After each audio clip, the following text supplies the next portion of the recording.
адалдық деген адам бойындағы асыл қасиеттерінің бірі. Осыған орай менің басыма осындай мақал мәтел есіме түсіп тұр. Адалдық арының ісі.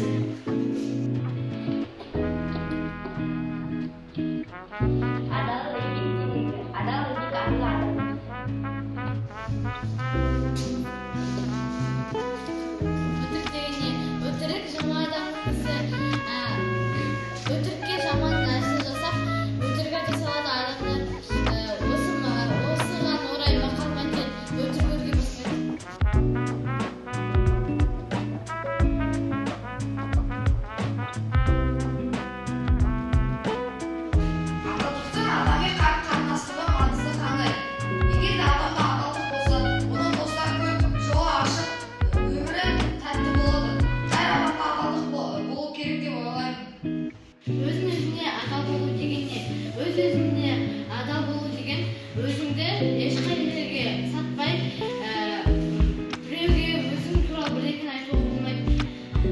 Өзіңнің ішіндегі нәрселерге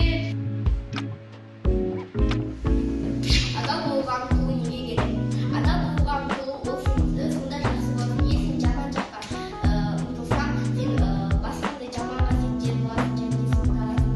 Ал адал болсаң, сен өзің достарыңмен Өзіне адал деген не? Өзіңе бір режимге қойып, оны орындамасаң, өзің адалға жатады. Мысалы, сен ертеңге сен тақырып жаттауың керек пе? Бірақ ертең сен жаттамай барасың. Ол өзіне адал деген сөз.